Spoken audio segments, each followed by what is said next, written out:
આજ તો એકાદાને પાડી જ દેવાનો થાય છે, ધંધો કરી જ લેવાનો છે. હેલો, નમસ્કાર સર, હું અમથું હેલ્થ કેર સેન્ટર માંથી ચકોચોમું બોલું છું. હા બોલો. શું તમને માથાના વાળ કરે છે? હા, ધીમે ધીમે કરતા હતા. તો સાહેબ તમે અમારી કંપનીનું મૂળિયેથી પકડો તેલ વાપરો, 100% રિઝલ્ટ સાહેબ. વાળ ખરતા બંધ. મૂળિયેથી પકડો તેલ, એનાથી શું થાય? વાળના મૂળિયાને મજબૂત કરી દેશે સાહેબ. મજબૂત કરી દે. હા સાહેબ, એકવાર વાપરીને ખાતરી કરો, પછી તમે પણ બીજા 5 ને સીંધશો. તેલ તો તમારું સારું હોય છે, એમાં ના નહીં, પણ તમે બહુ મોડું કરી નાખ્યું. કેમ મોડું કરી નાખ્યું એટલે? મારે આખા માથાના વાળ ખરી ગયા 10 વર્ષ થયા, હવે મૂળિયાય નથી. પણ શું? પણ મારા ભાઈબંધ છે 5, એને હવે ધીમે ધીમે ટાઈલ પડવાની શરૂ થઈ ગઈ છે. હા તો એને ચીંધો આપણું તેલ. તમે કયો એ તમને કમિશન આપી દેશું. એમાં તો તમે ગમે એટલું કયો, કમિશન આપો, આપણે સીધવાનું થતું નથી. અરે પણ એમાં વાંધો શું છે? એમાં શું છે ને, મારે હથવારો થાય. પેલા ઈ મને ટાલિયો કહેતા હતા, તો હવે મારે મોકો આવે એને જવા ન દે ને. અમને અભરખાતો હોય ને કે કોકને ટાલિયો કહી. હાલો સાહેબ, આપણો હિસાબ કરો, તેલ નહીં વેચે તમારું. અહીં બધાને બદલા લેવાસ બદલા. હિસાબ કરો મારો. ગધેડાને એને એટલું ટ્રેન કર્યું ને કે ગધેડું કોઈ વાતની ના જ ન પાડે. તમે ગમે એ પૂછો ને એ કે હા. હવે જી આવે એ કાંઈક ને કાંઈક પૂછે તો કે મારો ધંધો હાલશે? ગધેડું કે હા. કોઈ આવે મને કે આ તકલીફ થાય છે, મને સારું થઈ જાય તો ગધેડું કે હા. એવામાં એક દી ફરતા ફરતા એક મહાત્મા આવ્યા. મહાત્માએ જોયું, લે ગધેડો તો હાથ પાડે. તો ઈ ઓલા ભાઈને કહે, આ તારો ગધેડો કોઈ વાતની ના ના પાડે? ઈ કે ના ના પાડે જ નહીં, મેં એને ના પાડતા શીખવાડ્યું જ નથી. તો મહાત્મા કહે, હું ગધેડાને ના પડવી દઉં તો?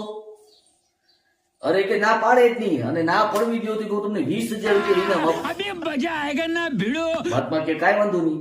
મહાત્મા એ ગધેડાના કાન પાસે જઈ અને કઈક ગુણગુણ ગુણગુણ કર્યું. ગધેડો કે ના. મહાત્મા કે તો પાડી ના, લાવી 20,000 રૂપિયા. ઓલા 20,000 દીધા અને મહાત્માને હાઈતે પૈકે લાગવો માંડ્યો.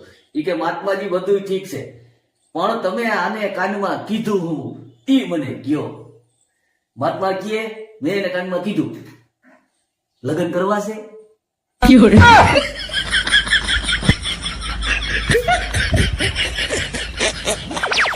સાંભળો ને, આજે સાંજનો શું પ્રોગ્રામ છે?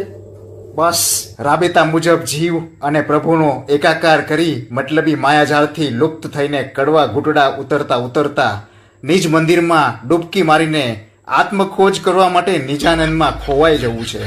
ચોખે ચોખ્ખું કહી દઉં ને, દારૂ પીવાનો છે. આજે દાળના ભાવ વધ્યા ને એમાં કમળા ડોસી ગુજરી ગયા. બે દાળનો ભાવ વધે એટલે ડોસી ગુજરી જાય એવું હોય કોઈ દિવસ? અરે ખરેખર ડોક્ટરે આવું કીધું. બે ડોક્ટરે આવું કે દાળનો ભાવ વધ્યો એટલે કમળા ડોસી ગુજરી ગયા એમ? હા વળી એમના પેલા ડેથ સર્ટિફિકેટ પર લખીને આપ્યું છે.